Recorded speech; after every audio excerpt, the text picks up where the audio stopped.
안녕하십니까. 발군누리 모임의 이창영입니다. 어제는 서울과 부산에서 시장 보궐선거가 있었습니다. 양쪽에서 다 야당이 크게 이기는 그런 결과가 나왔습니다. 서울에서는 25개 자치구 모두에서 집권 여당이 한 군데도 이기지 못했다, 이런 결과가 나왔다고 합니다. 지난번 지방선거 2018년 서울시장 선거에서는 박원순 시장이 민주당 후보로 나와가지고 전 자치구에서 다 이겼대는데, 이번에는 완전히 거꾸로 국민의힘 후보가, 오세훈 후보가 25개 자치구에서 다 이겼다고 그럽니다.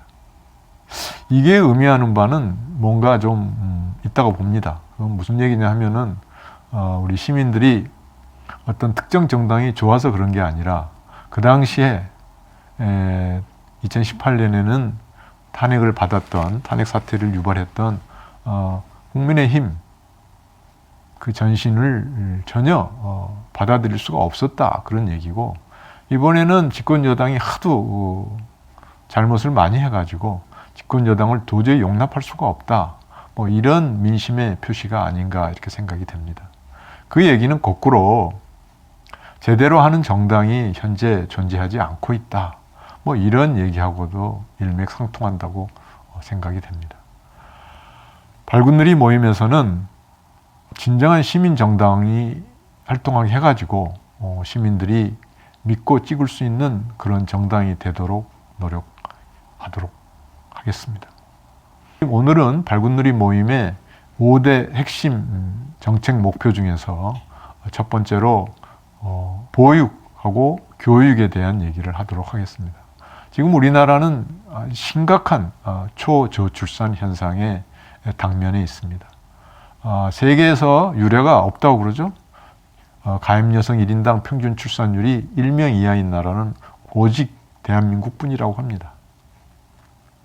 대한민국은 2020년에 가임 여성 출산율이 0.84명으로 정말 낮습니다.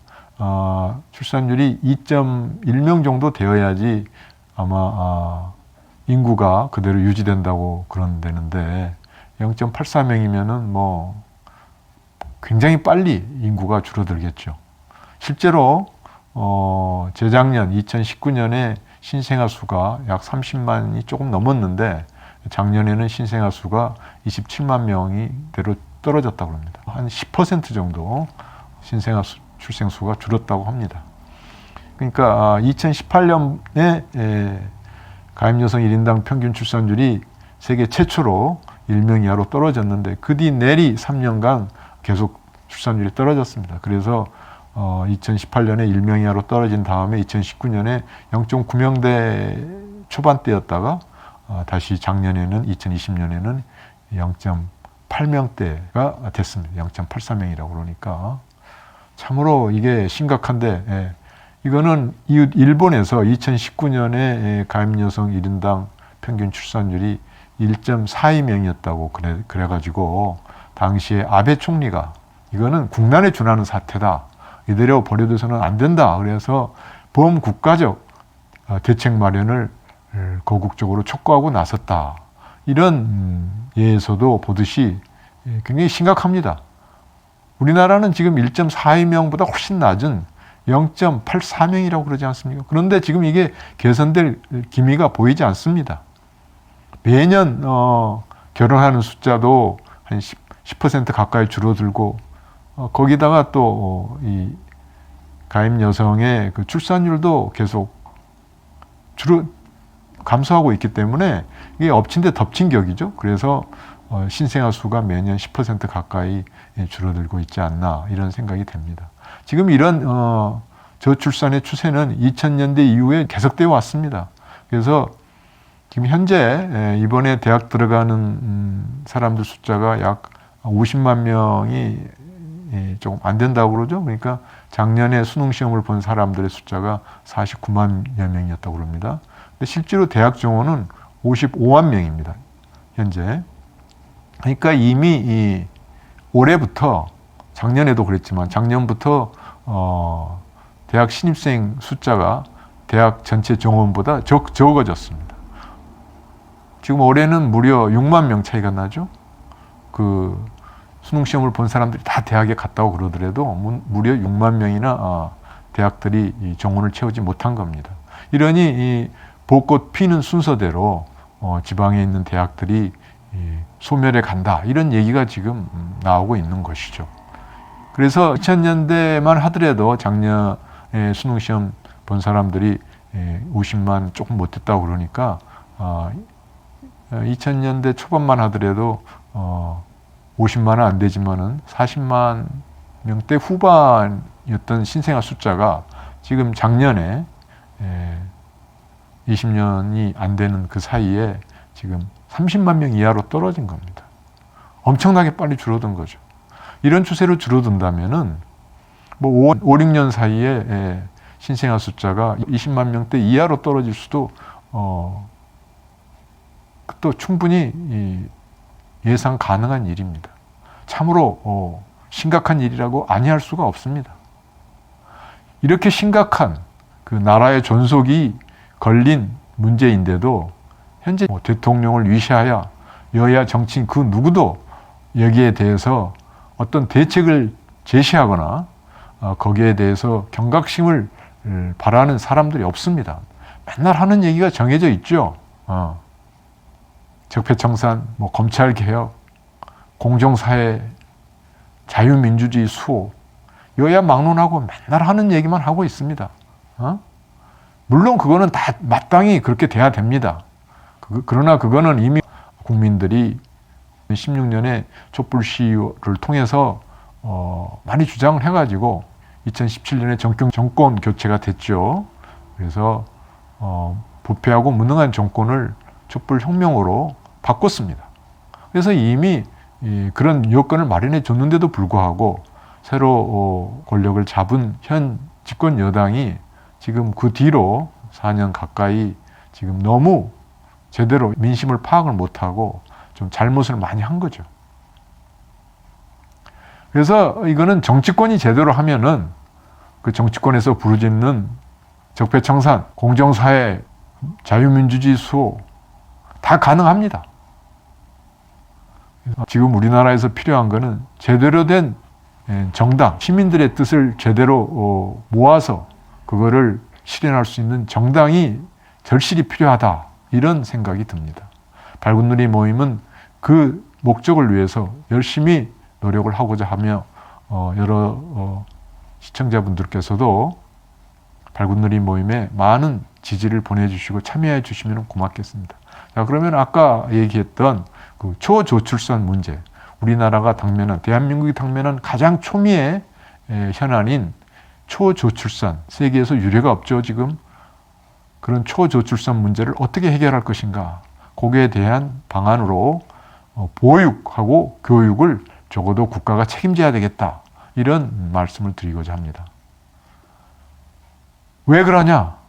지금 젊은 세대들이 결혼과 출산을 포기하거나 더 적게 하려는 이유가 보육 환경이 나빠가지고 육아하기가 어렵고, 그 다음에 교육 환경이 좋지 않아가지고 사교육비가 많이 들고 교육의 경쟁이 너무 극심하기 때문에 얘를 키우는 게 참으로 힘들다, 이런 생각을 하기 때문에 결혼하는 것도 그렇고 아이들 출산하는 것도 상당히 망설이고 있는 그런 상황이 됐습니다. 그래서 이런 거를 바로잡지 않는 한 지금의 초저출산 추세를 되돌리기는 어렵습니다. 그렇다고 해서 이거를 마냥 방치해서는 조만간 10년 이내에 신생아 수가 불과 20만 명 이하로 줄어들 것이다. 이거는 2000년대 초반 될 때 약 50만 가까이 됐던 게 비하면 절반 이하로 떨어진 겁니다. 나라가 이렇게 급격하게 인구가 줄어들어가지고 나라가 제대로 유지되기가 어렵죠. 이미 일본이 재작년에 국난에 준하는 사태라고 지금 비상을 발하지 않았습니까? 왜 우리는 뭘 믿고 아무런 대책을 취하고 있지 않습니까? 지금 정부에서 하는 여러 가지 무슨 선심성 정책들, 그게 근본적인 대책이 못 됩니다. 예를 들자면은 출산수당 2, 3천만 원 지자체가 있는데 그렇다고 해서 문제가 해결되겠습니까?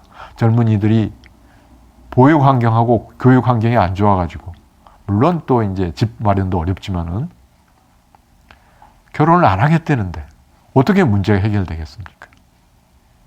그래서 근본적인 대책을 마련해야 되겠다. 그 근본적인 대책으로 가장 중요한 거는 보육 환경을 개선해서 아이를 키우는데 젊은 부모들이 걱정을 덜 수 있게 하고 또 아이들을 교육시키는데 키우는 데 있어서 교육에서 사교육 부담에서 벗어나가지고 그리고 극심한 경쟁에서 조금 헤어나서 아이들이 독서도 좀 여유롭게 하고 사색도 하고 체육 활동도 자유롭게 하고 취미 활동도 할 수 있는 그런 여유를 가질 수 있도록 해야 됩니다. 핀란드에서는 그렇다고 그러죠. 핀란드에서는 그렇게 여유 있게 지내고 사교육 없이 학교에서 모든 것을 다 가르치지만은 그럼에도 불구하고 핀란드는 피사 중고등학생들의 학력 테스트에서 항상 수익권을 달리고 있지 않습니까? 핀란드 교육 하는 이유가 뭐겠습니까? 다 그렇게 사교육 없이도 아이들을 잘 교육시키고 있기 때문입니다. 우리라고 못할 이유가 없습니다. 우리도 지금의 사교육이 지금 대학 입시의 그 중심축이 돼가지고 사교육이 거의 모든 가정에서 마치 필수처럼 됐습니다. 그래서 학교에 가서는 아이들이 책상에 엎드려서 졸고 있죠. 왜? 공부는 학원 가서 한다고 그러니까. 그러나 과외에서 하니까. 그래서 이 공교육이 지금 완전히 제 역할을 못하고 있습니다. 공교육에다 엄청난 돈을 예산이 투입이 되고 있지만은 실제 상황은 공교육이 완전히 제 역할을 못하고 있는 상황입니다. 중고등학교 과정에서. 어떻게 해야 되겠느냐? 핀란드가 그렇다고 그러죠. 학교에서 학생들이 뒤떨어진 실력을 완전히 만회할 수 있는 그런 체계를 만들어야 됩니다. 교사들도 학생들이 학원 선생님보다 못하지 않다고 생각하게끔 실력을 높이고 교사들이 학교에서 학생들이 부족함 느끼는 부분을 방과 후에 개별 지도라든가 집단 지도를 통해서 보충할 수 있게끔 해야 됩니다. 핀란드에서는 지금 그렇게 해가지고 한 명의 낙오자도 허용하지 않겠다는 게 핀란드 교육의 모토라고 그러지 않습니까? 우리도 그렇게 해야 됩니다. 우리도 한 명의 낙오자도 허용할 수 없습니다. 이웃 중국과 비교해 봅시다. 중국은 우리 인구의 30배입니다. 30대 1입니다. 우리가 중국과 경쟁을 하려면은 지금 당장 중국하고 경쟁을 하고 있죠. 반도체, 자동차, 배터리 모든 부분에서 중국하고 경쟁을 하고 있습니다. 우리가 그들과의 경쟁에서 낙오돼 가지고 뒤떨어지게 되면은 대한민국은 앞으로 뭘로 먹거리를 삼을 수 있겠습니까? 심각합니다. 그래서 우리도 우리 아이들을 일당백의 인재들로 키워야 됩니다. 교육에 투자를 해서 우선순위를 둬가지고 투자를 해가지고 핀란드처럼 잘 교육을 시켜가지고 사교육을 받지 않아도 충분히 따라갈 수 있게끔 해야 됩니다. 그리고 또 한 가지는 대학 입시 교육이 너무나 치열하기 때문에 중고등학교의 공교육 과정만 정상화한다고 그래가지고 모든 게 해결되지 않습니다. 이거는 대학 입시를 해결해야 되는데 그러기 위해서는 대학 교육을 혁신해야 됩니다. 이건 어떻게 할 수가 있겠는가? 이거는 지금 현재 한 줄로 완전히 우리나라는 대학들이 서열이 쫙 매겨져 있죠. 서울대, 연고대, 뭐 이런 식으로. 그렇지만 그 줄을 여러 줄로 만들어가지고 다양화하고 그 다음에 그 대학들을 상향 평준화 시켜야 됩니다. 지금 이게 나쁜 대학들은 가려고 안 하잖아요. 왜 그러겠습니까? 그 대학들을 나오면은 나중에 졸업하고 나서 진로가 그 평판이 좋은 대학들에 비해서 훨씬 어렵기 때문이죠. 그래서 그런 일이 일어나지 않게끔 대학들을 상향 평준화 시켜야 됩니다. 그러려면은 물론 국가에서 예산 지원이 이루어져야 됩니다. 그러나 현재는 대학들이 전부 다 자기 스스로 혁신을 해야 됩니다. 그런데 그게 불가능하죠. 왜냐? 지금 대학들이 10년 가까이 등록금이 동결이 됐습니다. 대학들은 지금 이미 지방 대학들에서는 교직원들 급여를 깎고 있습니다. 왜? 학생들이 안 들어오니까. 학생들이 미달되니까. 근데 무슨 수로 혁신을 하고 대학들의 수준을 상향시킬 수 있겠습니까? 그래서 국가 지원이 불가피합니다. 중국은 지금 나라에서 엄청나게 대학들의 지원을 해가지고 세계의 인재들을 끌어모으고 있지 않습니까? 중국 대학들에 뭐 만인 계획이니 뭐 해가지고 우리나라는 지금 손 놓고 있습니다. 사립대학이 또 재단에서 운영하기 때문에 정부에서 마땅히 지원할 명분도 없고 그게 또 투명하게 운영된다는 보장도 없죠. 실제로. 그래서 길은 하나입니다. 지금 어차피 대학 그 정원보다 신입생 숫자가 적기 때문에 대학 구조조정은 불가피해졌습니다. 그래서 그 불가피한 대학 구조조정에 정부가 개입을 안 할 수가 없는데 정부가 개입하면서 구조조정을 잘 하고 그때 대학을 상향 평준화 시켜야 됩니다. 어차피 정부 돈이 필요하기 때문에 상향 평준화 시키고 대학을 중공영화 시켜가지고 대학의 경영을 투명하게 해야 됩니다. 지금 현재 한국의 대학은 사립대학이 70%의 학생들을 가르치고 있습니다. 나머지 30%가 공립입니다. 미국하고 완전히 반대로 돼 있죠. 미국은 그 소위 서구권에서 공립의 비율이 작다고 그러는데도 불구하고 70%고 사립대학의 학생들이 30%라고 그럽니다. 근데 우리나라는 완전히 거꾸로 돼 있어가지고 우리나라처럼 사립대학 비율이 높은 나라가 없습니다. 70%입니다. 이 문제는 보육에서도 마찬가지죠.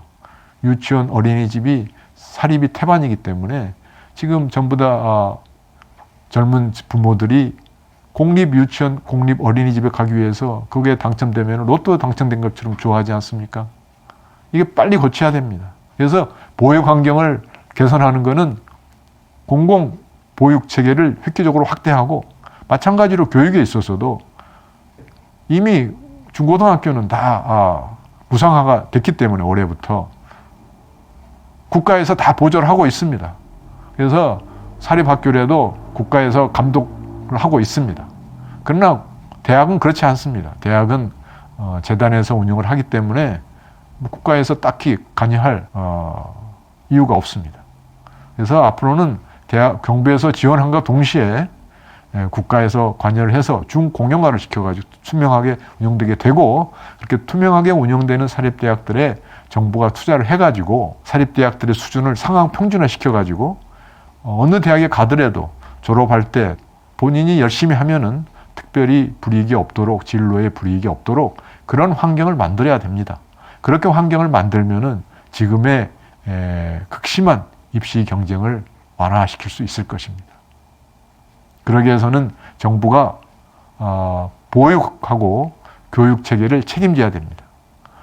또 한 가지는 지금 현재 대학교의 그 등록금이 만만치 않죠. 그래서 예전부터 10여 년 전부터 반값 등록금 이슈가 크게 돼가지고 결국은 국가 장학금 제도가 만들어졌죠. 그래서 현재 국가 장학금 제도에서 저소득층의 경우는 연 520만 원 지원을 하다가 풀로 받으면은 지금은 이제 내년부터인가 올해부터인가 700만 원으로 이제 늘린다고 그러는데 그렇지만 그 완전히 그 소득 하위권이 아니면은 다 받질 못합니다. 뭐 등록금의 절반 이하로 받는 학생들이 많죠.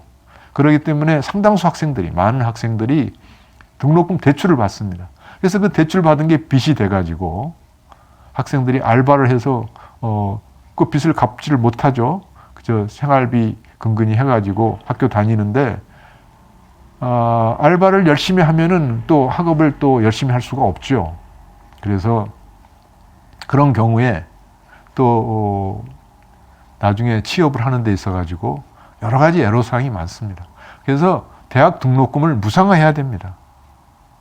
지금 현재 대학 정원이 50만이 조금 넘는데 이미 작년부터 실제로 대학 들어가는 인원이 50만이 채 안 됩니다. 그래서 50만이라고 그러더라도 4년이면 200만이죠. 근데 앞으로 점점 숫자가 줄어들 테니까 200만 곱하기 연 700만 원 하더라도 14조입니다. 전체 등록금이 14조 정도 될 텐데 지금 현재 이미 이 국가 장학금으로 5, 6조가 나가고 있습니다. 그러니까 여기에다가 한 10조 정도 하면은 충분히 대학 전체를 대학 교육을 무상화하고 대학의 지원을 또 더 할 수가 있습니다. 그래서 우리가 대학 교육을 무상화해서 능력이 되는 모든 사람, 대학에 가고자 하는 모든 사람들을 대학에 아무런 걱정 없이 갈 수 있게 하고 그래서 그들이 열심히 면하게만 힘써가지고 졸업할 때 좋은 진로를 택할 수 있게끔 해야 됩니다. 이렇게 될 때 나라에서 보육과 교육을 책임지게 될 때 저절로 결혼해서 출산하는 것을 망설이는 일이 더 많이 줄어들게 되겠죠. 그래서 일단은 이게 가장 시급한 문제다. 그래서 우리 발군누리 모임에서는 발군누리 모임이 가장 먼저 중점을 두는 것은 보육하고 교육을 국가가 책임지는 체계를 만들어 가지고 그 환경을 획기적으로 개선시키겠다. 그래서 초저출산 현상을 완화시키는데 일조를 하겠다. 그런 방안을 마련하겠다. 그런 말씀을 드립니다. 고맙습니다.